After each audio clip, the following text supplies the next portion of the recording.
Do you need encouragement to turn tragedies into your own triumphant life story? If so, this podcast is for you. Listen to powerful guests who have persevered through challenges so you can gain strength to build your championship life. The host of Professor of Perseverance podcast, Dr. James Purdue. Hey, there we are again right here. Hey, thank you for coming in on the Professor of Perseverance podcast. I am Dr. James Purdue, the Professor of Perseverance. Remember, don't get overwhelmed with the doctor because I can't write out a prescription for you. But if you need me to, I can drive you to pick up something from your pharmacist if you need me to. So we'll go from there. Hey, today our guest, she's going to talk about how her divorce ended up being a gift in her life afterwards. Remember, sometimes we go through our tragedies, our suffering. It's not fun when we go through it. But once we get to the other side and see how strong we are, what we're capable of doing, we do all right. Also, she says that the calling at roughly the age of 40, roughly we'll say, okay, she decided to turn into a life coach, a life relationship coach, because she had finally overcome being the perfect people-pleasing, overachiever, good Catholic girl. So, welcome to the show, Jeanell Greene. Thank you, Dr. James. Nice to be here. I'm excited for this conversation. Oh, we're going to have a good old time here and go from there. So, I'm glad you're here. Appreciate you here to share your message so we can help the next person that listens. Because you know as well as I do, you didn't go through this all by yourself, and you're the only one in history. There's a million other people out there, and they don't know what to do to get out of their situation. And your little 2 cents worth is going to help them. Absolutely. I'm ready to answer whatever it is or talk about anything there is that we want going to talk about today. So let's do it. We're in good shape. Hey, I tell people, those saying, put my 2 cents worth, but I tell people because inflation, it's a nickels. But because it's inflation, it's still only worth 2 cents. So, yeah. So Good. All right, Jeanell, I'm going to let you hop in, get it started. So you're the people-pleasing person. You like to always help other people, do what they want, follow their directions. No matter how unhappy you were going to make sure that the other person, because they asked, you were going to fulfill their desires. Right. Yeah. So a little bit about me. I am first generation Canadian in my family. My background is Filipino. My family generations back have come from a very poverty-stricken, your traditional third world kind of family where majority of my family have never been to high school, definitely have never been to university or college. And so I have taken it upon myself to really transform the way of thinking for my family and impacting future generations and really breaking that, that poverty mindset. Mm-hmm. And, I had a really great family. We were brought up to work hard, to love God, to be a good person. But, as I started to become an adult and go through, that identity, like who am I and who do I want to become process, I really started to discover that the things that I thought were good attributes, also it was kind of like a double-edged sword. So yeah, I was a good girl. Yeah, I got straight A's. Yeah, I was mommy and daddy's girl. But when I really stopped to think about it, I realized that because of that, I didn't actually know who I was authentically. I knew who people wanted me to be and who I was for people, but I didn't actually know what I wanted. And so I went through life kind of just like most people, you get an opportunity, you get a job, you're like, oh, I like this job. And you keep going and you start progressing, you go up that corporate ladder. And so for me, my first 15 years of my life was working in sales, in software sales, for a very large company. And I was so fortunate, Dr. James, I got to work for a company in sales that actually sent me on a free trip to Bermuda. I got to bring my husband and we got treated like royalty. The year after that, I won another trip to Rome. Same thing, got another week of royalty. But it was around that time where I really started to feel like something was brewing inside my soul. Like, okay, I've done this. I've reached the top of this mountain called free trip. Now what? And I've always had this thought, this mentality that if you're not growing, you're dying. Mm-hmm. And so for me, it was like, okay, well, what's next for me? And I felt like I had gotten to as high as I wanted to be with integrity. And there was just this rumbling in my soul. And this was just before I turned 40. And it was almost like I felt 40, that was last week, wasn't it? no, no. It almost was the experience of being on this bullet train, Mm-hmm. going 1,000 miles an hour, and I'm in the first class, and I'm drinking champagne, and I'm like loving life, and all of a sudden, I have this awakening moment where I stand up and I go, "Where the heck am I even? Mm-hmm. And where is this train going? And do I even want to be on this train?" And it was the first time I actually questioned that. Yeah. And so I spent the next, few months just really figuring out what that was. And at the end of the day, I end up quitting my $130,000 salary job with no plan B.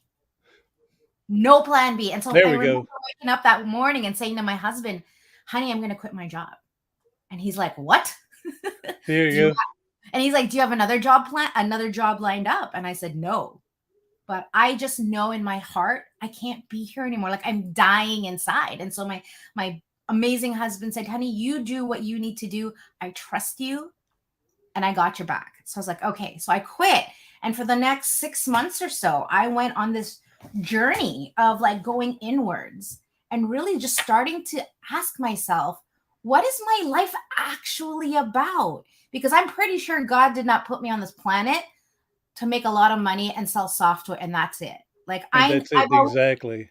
yeah, and I've always felt special. I've always felt like I was different from everybody, and maybe it's my upbringing, I'm not sure, but I just felt much more wise, if you will, maybe more Mm-hmm. enlightened than a lot of people. And so a lot of my life I felt very, very lonely.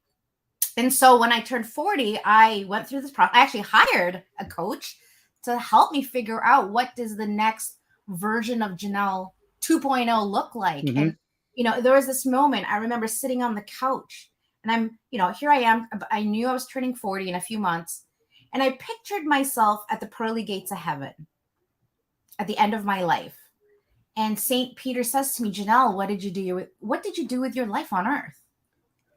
And I couldn't really think of anything major or notable that I could say, here's my claim to fame as to what my soul accomplished on this planet. I mean, yeah, I donated a lot of money to family because I had an abundance of that, but I couldn't pinpoint any moment in my life where I felt like I had given myself over to something that was bigger than me. Yeah. And I felt that that was what was next for me. But I didn't know what that would be. And so I eventually started to really think about, okay, well, what if I were to be reborn and I could be anything I ever wanted to be? Anything. What would that be? And so I really started to do the digging, and what I imagined myself was making a difference for people on stage or coaching them in private and really in the world of transformation. And I was so attracted to that because the last 20 years of my life until that point, I had been doing all the work to get over my divorce, to get over my dad's infidelity and him leaving and all the abandonment issues that were created when I was 9 years old. And so I had already done so much work on myself, and I knew that I could actually help people do the same. And so now, because of my amazing marriage and also my divorce, I really get to bring that experience of what a blissful relationship looks like. Also the ones that, the lessons that I learned from being with someone that wasn't meant for me. And I really bring that love and that compassion to my clients who are really struggling to save their family. as well as humans or individuals that are where like where I was, where they're like, you know what? I don't love myself. I don't love my life. I am living for everybody else. I'm putting everybody else in front of me, and now I feel like I'm sucked dry, and I'm depressed, and I'm anxious, and I don't know who I am anymore. Yeah, there's a people pleasing Yeah, that's within you to again make sure they're happy. that's right. Not care. I mean, not that you didn't care, but you neglect yourself. That's So right. and That's from right. there, yeah. So Yeah. um, and I'm all big. I'm all for that. We're put on this big ball of dirt to help the next person, Yeah. and then paid everything forward to do Yes. what we can. I mean, to be selfish and keep everything to ourselves, well, you're not taking it with you. So, Yes. so you Yeah. might as well share your talents in other ways to help other people. And if Yeah. they supersede way past you what you're doing, that's more power to them. That they'll be able to help the next person. Absolutely, Dr. Jude. And you know, I when I look at my wall, there's actually a plaque and it says, "The meaning of life is to find your gift. The purpose of your life is to give it away." Yeah, I like that quote. That's good. So, Yeah. yeah, I'm a big believer. It's and today your gift may not be the same in 10 years. You Yeah. know, say you're all for, again, helping other people, da da da, but then say 10 years now you get hit by a drunk driver and you live through that. And now you want to help other people that are survivors of drunk drivers. And Yeah. then, so yeah, just whatever you're doing today, don't think, and it could be your purpose and your gift for all your life, but don't be surprised if it changes a few times. Absolutely. And I think the goal here for people is to be able to hear what that is because there's so much noise, right? Other people's opinions, social media, our parents and their influence on us. And we sometimes can't actually hear what we already know. And so a lot of times my clients will say to me, Jeanell, what do I do? Do I stay in this marriage or don't I? And I ask them, what does your heart tell you? Yeah, That's the first place to go. Because then you go, well, my heart says this, but, and then so then the work is to deal with the but. But then we know intuitively within ourselves, we just sometimes don't trust it, or we're afraid to fail exactly. or regret. And people go, I'm scared of making the wrong decision. I said, well, consider a decision is just a decision. It's not good or bad. It's just what you choose in that moment that really makes sense to you and feels right to you in that moment.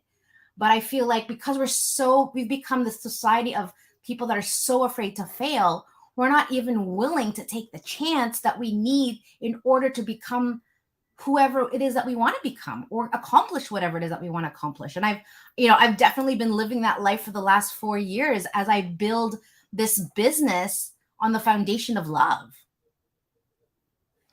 Good deal. Um, we are the worst critics on ourselves that anybody else can propose to us.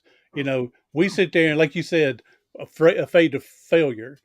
So we decide we want to make a change in life, but then we're afraid to rock the boat because we Yeah. know where we're at in life, and we don't know the unsure when we fall out of the boat to try something different. Yeah. And but we hear these other people, you don't need to do that. Oh, you shouldn't try that. Oh, what if you fail? Or you're going to lose everything. And then you're going, yep, yep, yep, yep, yep, yep. And then instead of listening to your own intuitions and, like you said, rational out, come up with a good decision, a good plan, and then go. You don't have to act on that plan today. But if you can come up with a good idea and something, then you can start planning on that plan. Yeah. Yeah. And I think too is that we need to listening to our hearts. I feel like that's where spirit, and if you believe in God, like I feel like that's where he talks to us. And we just need to be quiet enough to really listen and be able to turn down the volume of the other voices in our head, which oftentimes is our parents. And it's the voices of our parents of fear, not of love. It's their mistakes, their fears, their beliefs that they put on us. And then we go around thinking that those are our beliefs.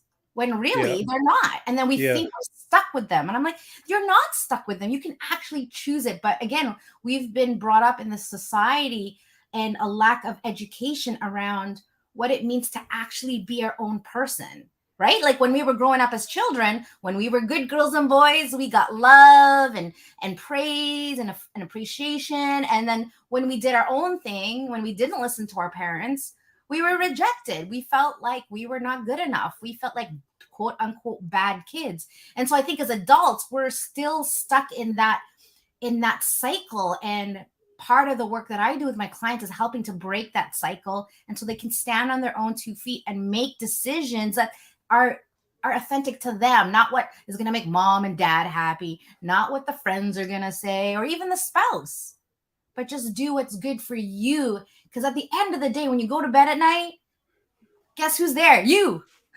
So responsible for your own happiness and success. that's right. And so when I was going through my divorce, like that was a huge time in my life. This was the beginning. That was what spurred my path to self-development, because I was going, I had gotten married. I thought everything was great. I thought this is it. This is what I had been waiting for. And then pretty much as soon as we came home from our honeymoon, it was almost like he'd been wearing a mask this whole time. And as soon as we came home from our honeymoon, it came off. It was like, oh, this is who I am. And I'm like, whoa, Yeah. who are you? And so I felt really duped. I felt like I was duped. And so I Yeah. was very angry. And I just remember thinking to myself, what is it about me that I keep attracting men that are not good for me? And yet I am so like in love with them. And so that's when my work started. And that's when I really started to heal myself. And what I got to was like, oh, when I was 9, right? That moment when I was 9, I found out that my mom told us that my dad had cheated on my mom with my mom's best friend and had a baby and got her pregnant. Mm. And now he was leaving us. And I was 9, my sister was 6, and my brother was 3. And so doing the inner work, I wanted to know, like, what was the experience that I had as that 9-year-old standing there watching my dad leave? And what I discovered was I decided 3 things. Number 1, I'm unlovable. Because if I was lovable, my dad would have stayed, right? This is the 9-year-old mind. Mm-hmm. Second thing, I can't trust men. And thirdly, everybody I love will leave me. Yeah. And so no wonder I was going through life attracting these men, being super needy, just all the ways of being that wasn't working for me. And so that was when my growth started. And from that experience, what the breakthrough or the miracle from that divorce was that, a couple weeks after I had done this course and done the work, I was able to come to my ex-husband and say, you know what? I got to be responsible. I have not been a great wife to you. I've been judging you. I've been making you wrong. I've been withholding love. I've been blaming you for my unhappiness. And you know what? You're pretty great just the way you are. And it doesn't work for me. Yeah. And so instead of, the old Jeanell would have come at it like, you're a jerk and you tricked me, all of this victim talk. And I just took my power back and I was like, you know what? This was me too. And because of this, Dr. James, we went to the divorce courts together. We signed the papers. There were no lawyers. And our divorce costed a total of $80. There you go. That is Yeah, terrifying. that's a lot more than who's that going through a big one right now? Costner. Oh, is They're he? t- I don't know. oh yeah, with one of his other divorces cost him 80 million, and so now they're saying this one here is going to be more than that. Wow. So so you had the good $80 compared to Yeah. the 80 million. Yeah. And you know Um, what? We even went for dinner. We even drove there together. We sat together. And then after dinner, I just turned to him and I gave him a kiss on the cheek and I said, good luck. Seriously, good luck. and I Now, left. did y'all have any children? No, thank Okay, goodness. so that is, yeah. So, Yes. um, We I, didn't have I, I property, we didn't have kids. We were only married for, I think, about 2 or 3 years, so mhm, we didn't, and things declined very quickly, and then yeah, to add on top of what was going on, we actually got in a really bad car accident, and so the things that were already, like, the friction between us already was there, and then add a car accident and whiplash and insurance and all of the all the craziness that happened. extra stress added to it. Yeah, it just compounded. And so I think of course it made things worse, but at the same time, I think it was a blessing because I Hmm, got to see how really this relationship doesn't work yeah, because of the breakdown. yeah, and I've never been married, but I would hope that I would hope a lot of divorce would end like yours, that y'all can still be friends and still Yeah. wish the best for each other. That doesn't happen. No. They still hold that anger all the rest of their lives. Even if they remarried, they're still holding that anger.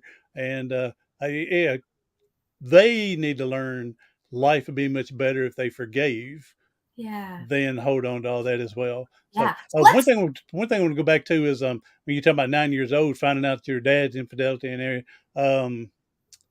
There's no good time to find out when dad's been the or even mom, but mainly a dad, because dad's supposed to be the rock of the family. And when this happens, there's no good time, but especially when it's children, because like you said, uh, dad may not have done this if I would have done something better, or if I would have loved him more, or yeah. the Yeah. children, they take that unnecessary blame Yeah. when dad knows he's the one that messed up.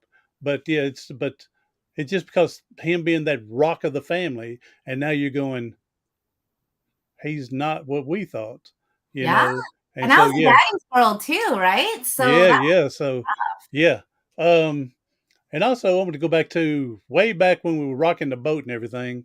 That I can understand people fear of failure, yeah. but have you met anybody that their fear is success? Me. There you go. Success because what is it? I don't know what's going to happen. Yeah, what'd you do? Yeah. You end up quitting your $130,000 job and everything, and now you're going. Now what's next? I got to come back. I got to do something to get $10 back anyway somewhere. And Yeah. yeah, so but people fear of success because I don't know what the future poses for me. And then there's also that family like you talked about. They have mom and dads stuff built into them, Yeah. uh, poverty built into them, and so they think I can't do better than mom and dad. They'll think I'm uppity, I'm better than them. They'll think, and so then they sit complacent. Absolutely. And I've When been in in both reality, of those spots. yeah, within reality, I would hope mom and dad would encourage you to do better than them. But I can still see where the person goes, if I do that, they're going to think that I'm trying to outshow them, make them look bad, and yeah, then the whole thing stops again. Yeah. Luckily for me, I did not experience that. My parents left the Philippines so that we could be successful. Hmm. For me, it was more like, who do you think you are? It was the voice in my head, and also the unworthiness conversation, which I think a lot of people have. And for me, what I've struggled with my whole life is that my mom is one of 7 children, and she's the only one that was actually able to escape that life. Hmm. And so here I am in Canada, living this life, getting my nails done and going for dinner, doing all the things that we do, and I am so present to what's going on in my family. They can barely afford to put their kids through school. Hmm. They have no food on the table. They are always out of work. It's just so much struggle. And so I've really, I've been dealing with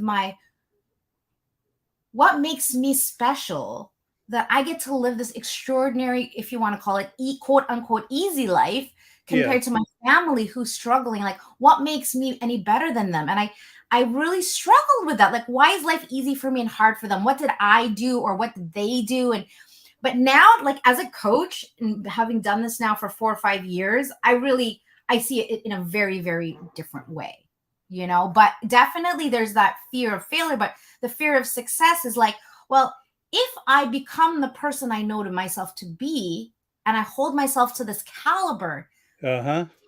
how long can I keep that up? Yeah. What is the cost Mm-hmm. of that? What is the cost of that level of success, right? And of course, coming from a poverty mind stricken family, it's very much like, oh, money's evil. Money's for like, selfish people have money. You're not, like if you're spiritual, you should be humble. And so I had to like really grapple with this old school mentality and poverty mentality versus the new school versus, what the society says versus what my Mm-hmm. friends say. So it has, I can appreciate how hard that is for all of us to kind of be in that position where you see all of this and you're like, okay, I see it, but what do I do? How do I figure this out on my own when I don't even know what I want? That's right. Right? It took me a while. I don't know if you know, but I'm in a wheelchair. I got my neck broke playing football, and Mm, so I'm in a wheelchair.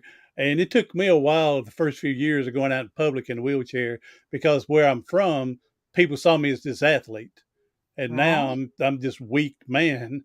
And again, I was more judgment on myself. That Yeah. I'm thinking everybody's looking at me. Psh, nobody cares about looking at me. Yeah. But that's what I'm thinking. So it took me a while to figure it out that you can't go by what other people see or think of you. You've got to see the worth within you, and then you deserve anything the best that you can do for yourself. And again, take that and give it, spread it, share it, pass it on, pay it forward. And a good thing about the internet, they say, Jeanell, is that's here forever. So just think, Jeanell, 100 years from now, somebody's going to get to this podcast on here, and you're going to give this information to help them out 100 years from now. Yeah, absolutely. And it's interesting about fear. I was actually talking to someone about this yesterday, about unworthiness. Hmm. And she asked me, she says, where did this conversation around unworthiness and not deserving come from? And I said, I think it comes from my family. But when I actually sat down and I tried to think, okay, well, did anyone say anything to me?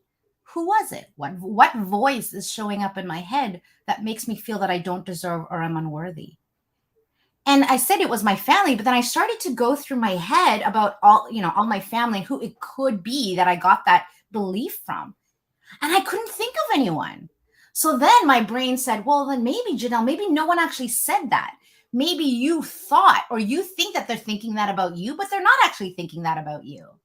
And so I think that's a lot of it is we have so much story. We create story that we think is true and we convince ourselves that they said this. But in actual fact, in reality, it was something that we made up that we said, oh, they must have thought this. They assumed something. So I think that's part of the work is going, okay, what is actually so? Did they actually say that, or did I make it what they said and I made it mean something else? Like my interpretation was this. See, I would have looked at it this way. Again, maybe I didn't hear anybody say it to me, but it was my upbringing. Yeah.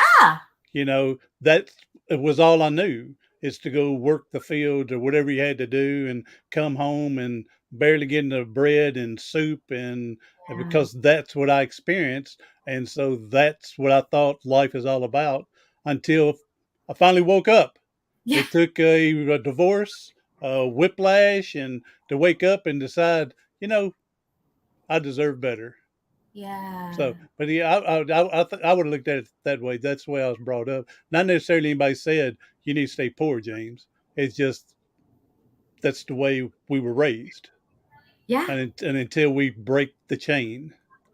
Yeah. So, Yeah. And I mean, I've been doing this work for 20 years and I still do the work every day. It is not this top of the mountain. You get there like, okay, I'm done. Life is good. It's perfect. I'm done. I can now climb down the mountain. It is this topless mountain that we will continue to climb as long as we're willing to continue to discover newly.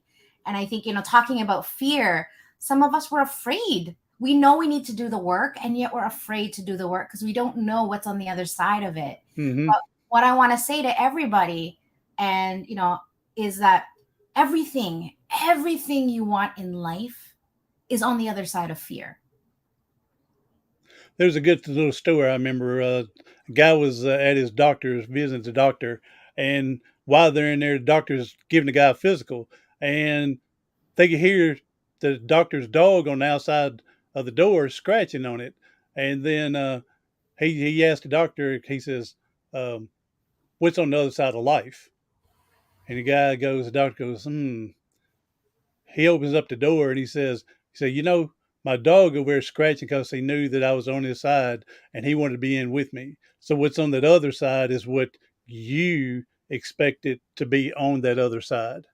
If Mm. it's your loving family, your loving people, or if you're evil people, it's going to be. So he had no idea what's over here. Just he knew I was on the other side of the door, and so yeah, like you said, to go to the other side takes a lot of courage. Yeah. Takes a lot of courage, and Yeah. again, it goes back to you don't have to make that full decision to do something today.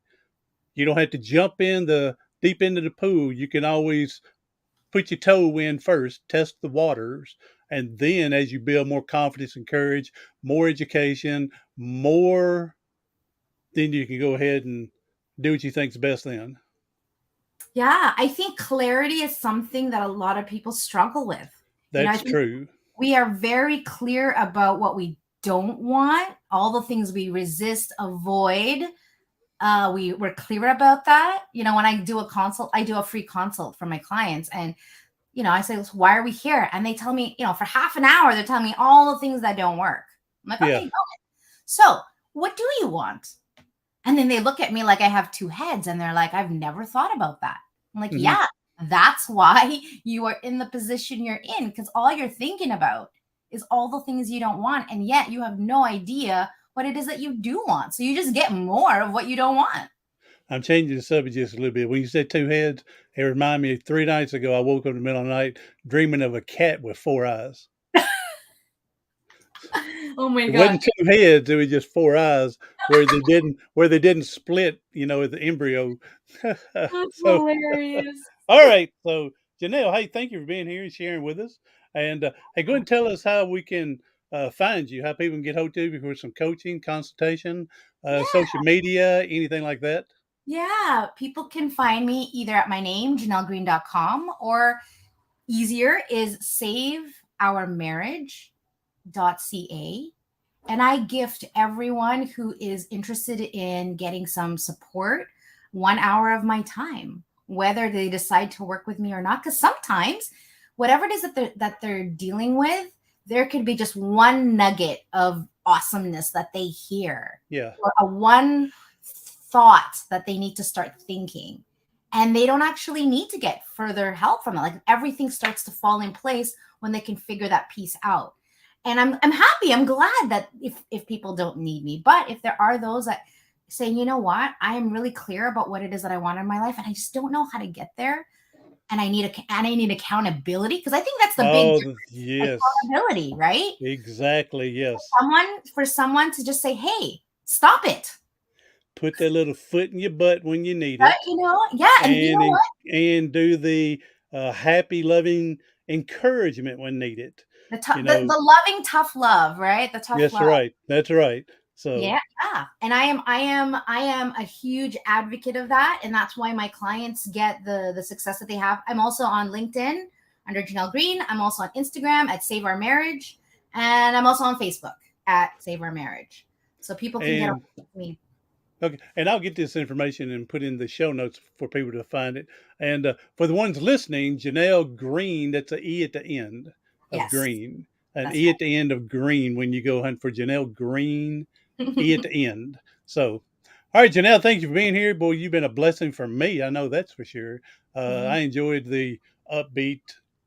Again, I tell other people, I'm glad I got to meet you on this side than the struggling earlier side, even though it would have been fun watching you grow to where you're at today. So, but I'm, Yeah. I'm glad we got to meet.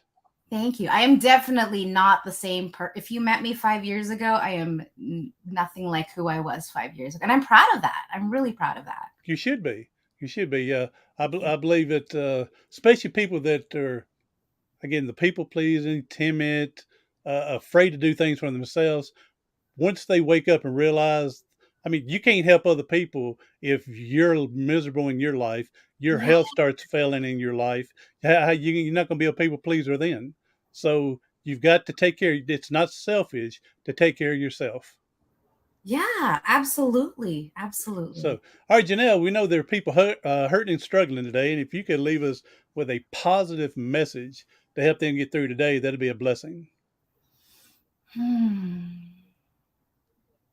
I want people to consider everything, the challenges, the heartbreak is all a gift and a test and an opportunity to be a better version of ourselves. We never grow when life is great. When life is great, we take the foot off the gas pedal and we go cruise and we're like, life is great. We're not learning anything new.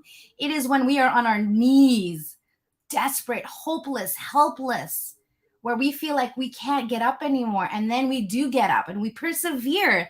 That is the moment that we honor ourselves and our life and our journey. I remember thinking when I was becoming an entrepreneur for the first couple years and like, oh my God, did I make the right decision? I remember thinking to myself, God, why me?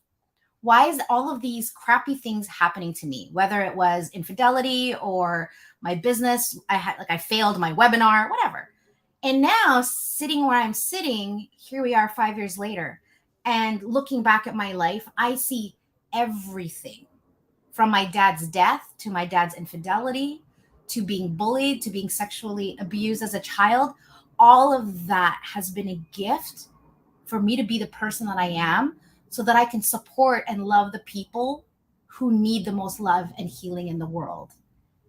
And so that is my thing to everybody is consider that there is no mistake and that you just need to figure out what is the lesson here that you need to get from. And the second thing I want to say is peace. We all want peace, but peace is willing to let go that anything is wrong.